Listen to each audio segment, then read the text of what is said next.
Hola, ¿qué tal? Bienvenidos una vez más a este curso de instalaciones sanitarias auspiciado por Civil Engineering Podcast, el podcast que estabas esperando.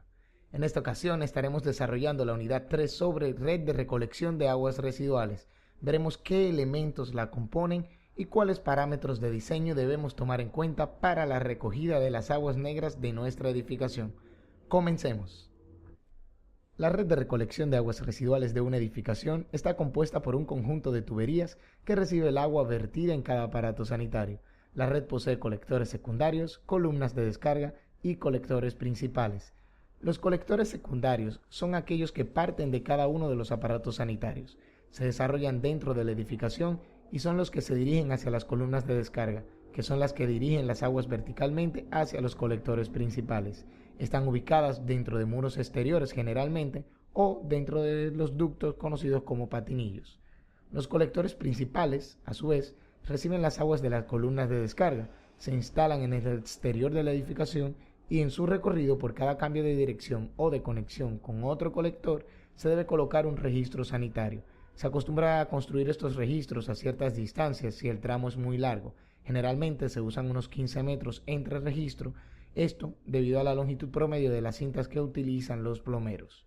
Tanto los colectores principales como secundarios, aunque en los planos figuran horizontalmente, suelen llevar una pendiente en la dirección del flujo para permitir la conducción del agua.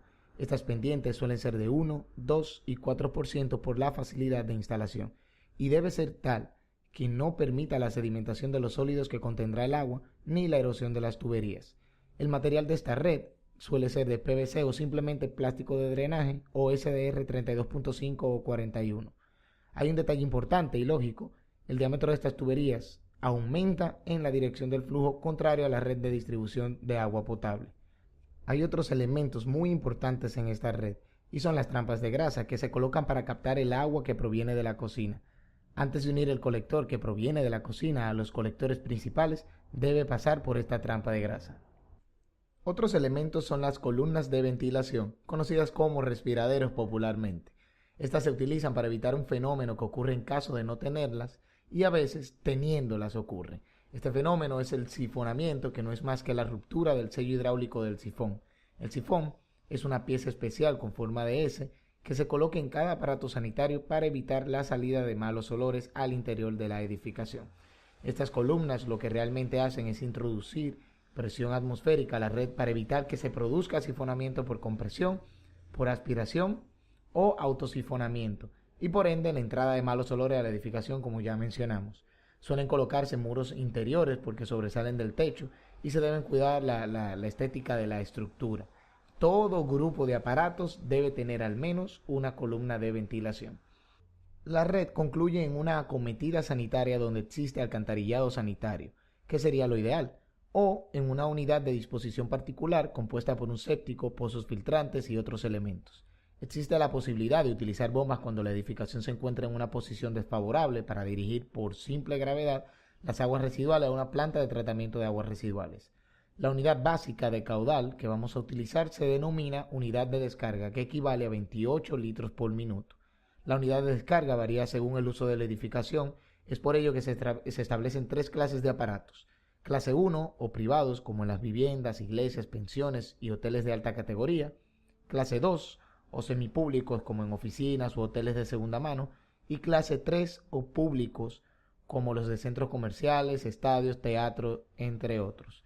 Aunque se trate del mismo aparato y del mismo usuario, por el lugar donde se encuentra se comportan distinto, y por ello la distinción que nosotros hacemos ahora.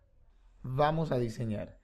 Al igual que la red de distribución de agua potable, esta tiene una tabla con una serie de columnas que debemos ir completando para conocer las características de diseño de cada tramo. Lo primero que haremos es colocar las unidades de descarga correspondientes a cada aparato sanitario, justo debajo de los nombres de cada uno y atendiendo al uso de la edificación. La primera columna sobre la descripción me define el tipo de tubería que será, ya sea principal, secundaria, columna de descarga, columna de ventilación, entre otros. La columna de tramos ya la conocen del tema anterior. El grupo de columnas denominada número de aparatos es efectivamente el número de aparatos correspondiente al tramo. Se coloca la cantidad de cada tipo de aparato que debe aguantar el tramo justo debajo de cada uno de los nombres correspondientes. La columna de total de unidades de descarga será el resultado de la sumatoria del producto de la cantidad de aparatos y su unidad de descarga correspondiente. La columna del diámetro podrán completarla con la tabla correspondiente atendiendo al tipo de colector. Se deberá establecer la pendiente de los que la requieren y con ello buscar el diámetro adecuado según los parámetros que exige cada tabla. Las mismas podrán ser descargadas en la descripción del video. La primera tabla que les mostramos a continuación corresponde a las unidades de descarga correspondiente a cada aparato según la clase a la que pertenece la edificación. Esta otra me indica los diámetros mínimos en milímetros a utilizar por cada aparato según la clase a la que pertenece la edificación. Recordemos que los diámetros aumentan con el flujo, por lo que si mi aparato me exige una tubería de 3 pulgadas, las tuberías que le siguen deben ser de 3 pulgadas o mayores. Esta otra es para la elección del diámetro de los colectores secundarios. Se necesita la pendiente y el máximo número de unidades de descarga. Si mi cantidad fuese 80 con una pendiente del 2%, el diámetro a escoger es de 4 pulgadas, pues claramente está por encima de 27, por lo que no puede ser de 3 pulgadas. Esta otra tabla, aunque contiene también los criterios para agua pluvial, solo vamos a enfocarnos en las aguas residuales. Para la selección del diámetro, entonces, al igual que los colectores secundarios, necesitaremos la pendiente y el número de unidades de descarga correspondiente. Esta otra tabla nos muestra también para pluvial, pero la obviaremos por el momento. Esta es para la selección de los diámetros de la columna de descarga. Para ello necesitamos la longitud total de la columna, las unidades de descarga por nivel o planta y la sumatoria de estas en toda la columna. Por ejemplo, tenemos una columna de unos 28 metros de longitud, a la que cada nivel le aporta 10 unidades de descarga y en total la columna 70 unidades de descarga. Si vemos para el diámetro de 3 pulgadas, cumple con el máximo de número de unidades en cada planta y con la longitud máxima. Sin embargo, no lo hace con las unidades de descarga en toda la columna, que me requiere a su vez un diámetro de 4 pulgadas. Como esta situación es la más desfavorable, tomaremos pues el diámetro de 4 pulgadas. Una vez que lo practiques varias veces, entenderás todo el proceso. Esta última tabla es la que necesitaremos para la selección de los diámetros de las columnas de ventilación. Para ello necesitaremos el diámetro de la columna de descarga a la que acompaña, el número de unidades de descarga que se debe ventilar y la longitud máxima de la columna de ventilación, recordando que debe sobresalir al menos 1 metro del nivel del techo de la edificación. Por ejemplo, tengo una columna de descarga de 4 pulgadas, 100 milímetros como aparece en la tabla. La misma posee un número de unidades de descarga de 250 y la longitud es de unos 29 metros. Esto nos resulta un diámetro de 3 pulgadas o 75 milímetros como aparece en la tabla. Y así sucesivamente. Una vez que practiques esto varias veces, pues entonces entenderás todo el proceso más fácil. Hay algunos datos que deben saber antes de continuar. Las isométricas utilizadas para este proyecto fueron 0.4 metros para los inodoros y duchas y 0.8 metros para los lavamanos y fregaderos. Una nota interesante también es que al único aparato que no se le coloca sifón en los planos es al inodoro, pues estos vienen con el sifón integrado. Una vez que tenemos nuestra red, debemos pasar a diseñar nuestra cámara séptica. Tal y como recita el artículo 271 del capítulo 10 del título 6 sobre disposición individual de aguas residuales del R008 del Ministerio de Obras Públicas y Comunicaciones, las cámaras sépticas se utilizarán en aquellas edificaciones que no dispongan de alcantarillado sanitario o cuando por causa de la topografía no sea posible utilizar el alcantarillado existente.